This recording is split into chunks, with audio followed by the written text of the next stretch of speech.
Alright, Brad Bird, listen up. You may be older than me, wiser than me, richer than me, and generally has seen more success than I ever will. But if there's one thing I know you're wrong about, it's that you need to age up this damn family. I mean, come on, Coco beat you to the punch. Coco! Alright, so it's D23 season. That time of the year where Disney throws everything they got cooking up at ya in the hopes of pleasing investors and having us give them money. And not only did we get plenty of huge announcements, like the fact that Kingdom Hearts is getting its own anime heading to Disney Plus and Disney Channel, or that Coco is going to be a world in Kingdom Hearts 4, but we also got our first look at Coco 2 and The Incredibles 3. And goddammit, I'm getting mad all over again. Now, why are the colorful, family-friendly movies ticking off the guy in his late 20s? It's because Brad Bird continues to dash my childhood dreams. Pun not intended.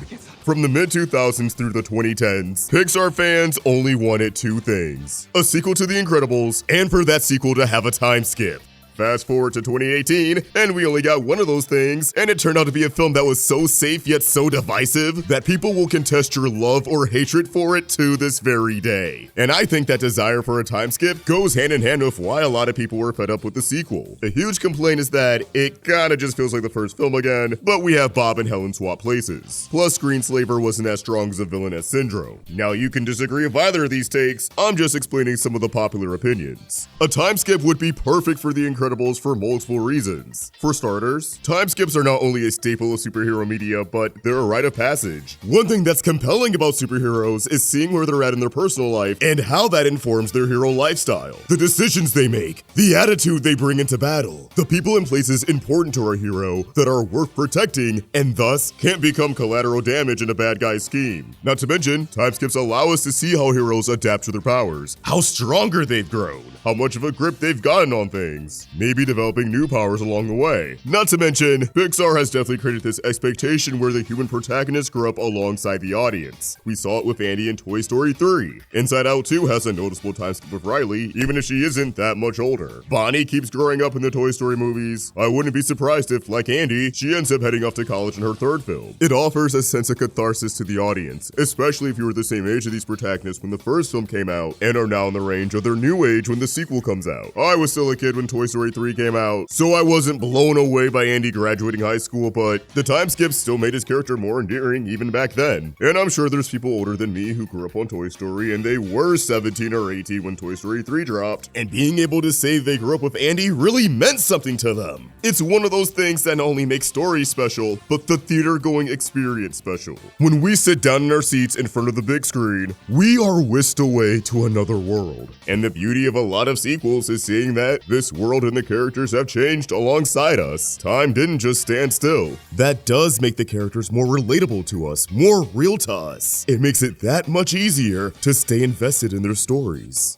Too bad Brad Bird doesn't agree. Yeah, according to this man, there is not a single generation of moviegoers who will ever get that kind of catharsis out of The Incredibles. And what makes that really frustrating is that the plot for the third film feels like it's begging for a time skip. Now, Brad Bird's reasoning for being against a time skip makes sense, but in that same breath, he said something that did not make a lick of sense to me. If you lose that, Dash, Jack, Jack, and Violet no longer being kids, you lose the archetypical aspect of it, and that's something that is important to me. In other words, they were meant to represent parts of your life that you go through. Everyone's been a baby. They know what babies are. Babies know who they are. They might be amazing. They might be the next bomb on the corner. You don't know. Babies are an unknown. They might have all the powers. They might have none of the powers. You don't know. Then you get 10. People are energetic, anxious, all over the place, short attention span. Sugary breakfast cereal, go, go. That's 10-year-olds. Teenagers are insecure. They want to be invisible. Don't look at me. I'm not feeling comfortable. I'm defensive. I've got force fields. Moms are pulled 10 different directions at once, like Taffy, so it makes her elastic. Dads are expected to be strong, you know? Now, Brad, you're making perfect sense. But, counterpoint. People still have to live their 20s and 30s, man! So while I completely get what he's saying, I also think 2 films are plenty for that exploration before you start getting stagnant. Moms and dads don't stay the same forever. And you're right, everyone knows what it's like to be a baby. Everyone knows what it's like to be a kid or a teenager. But no one stays like that forever. And I think the Parr family is full of such compelling storytelling opportunities that require them to age up that you're not only doing the audience a disservice by keeping them the same age, but the characters themselves, man. And then this is where bro started getting on my nerves. As he said, those are family archetypes, and aging them up doesn't help that at all. Yeah, because moms never deal with empty nest syndrome, Brad. Come on, bro. People just keep thinking that aging them up is going to make them somehow hipper or cooler or more like them. And it's like, no, it won't. Fool this man!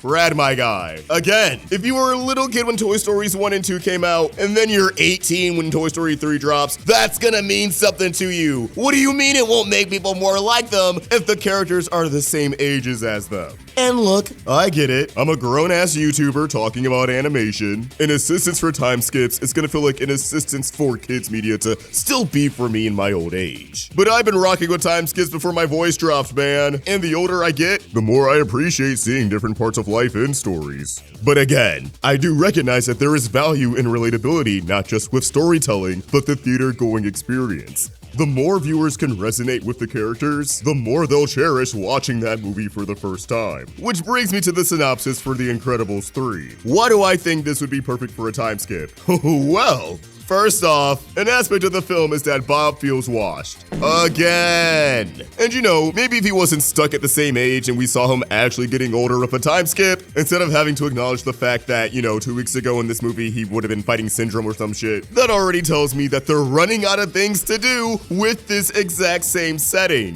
The film will follow the Parr children, Dash, Violet, and probably Jack Jack, as they can prove they can become true superheroes, and that the film's villain will explore the idea that not every superhero is inherently good. Now, on one hand, having the first film focus on Bob, the second film focus on Helen, and the 3 on the kids works a lot. That's a good trilogy. But from the perspective of the audience who's going to make this film money, the moviegoers, it has been nearly 30 years since we got introduced to these characters. 30 years. We've seen all these other characters at Pixar grow up, but we're stuck with Dash and Violet as kids, trying to prove that they can hold down the fort on their own. I'm sorry, man, but when the rest of the studio has already raised the bar, hell, beyond Pixar, kids' movies in general have been noticeably shifting towards older protagonists. So I find this kind of boring. I'm not really moved. All I'm seeing is the wasted potential of how much more this could hit if Dash and Violet were allowed to grow the fuck up. What would be more compelling and resonate more with audiences, especially teenagers and young adults who are gonna pull up to this with their family? 10-year-old Dash trying to prove that he can handle his responsibilities, or 16, 17, 18-year-old Dash. Be honest, I can just immediately see a more meaningful story where Dash and Violet are practically grown up, and yet their parents were still treating them as if they were the kids we met in the first film. I just find that so much more interesting, and I know in my soul that would get more meaningful conversations going between families on the car ride home. But no, Brad designed this to be stagnant forever. Let's just rinse and repeat Bob's insecurity arc again. Whatever, man. Although we know very little about Coco 2, at least it feels like they recognize there's more potential in a time skip than just bringing back Miguel at the same age. That it's been some time since Miguel has seen Grandma Coco in the real world, but now she gets to reunite with him in the underworld. She gets to see how much he's grown and how much she influenced his life after she passed. This might be an unnecessary sequel, but this in itself justifies its existence if you ask me. I know everyone's roasting Miguel's new look and the fact that we're even getting a sequel in the first place, but at least they're looking at the fact they get to do more in this world and are feeling inspired to actually do something new with it. I can't say I'm excited for Coco 2 yet, but I sure do think it already has a lot more going for it than The Incredibles 3. And that's not to say I think The Incredibles 3 will be bad. I think it'll probably be solid. I think the second film is solid. But just like how Brad Bird is biased towards never having a time skip, I'm always going to be biased for a time skip. And so, every new installment with a Parr stay the same is gonna innately disappoint me just a little bit. And I know I'm not alone on that. Everyone saw Coco get a time skip and win, but The Incredibles is lacking? Word to the bird. As an Incredibles fan, this is embarrassing. But you're still gonna get my money.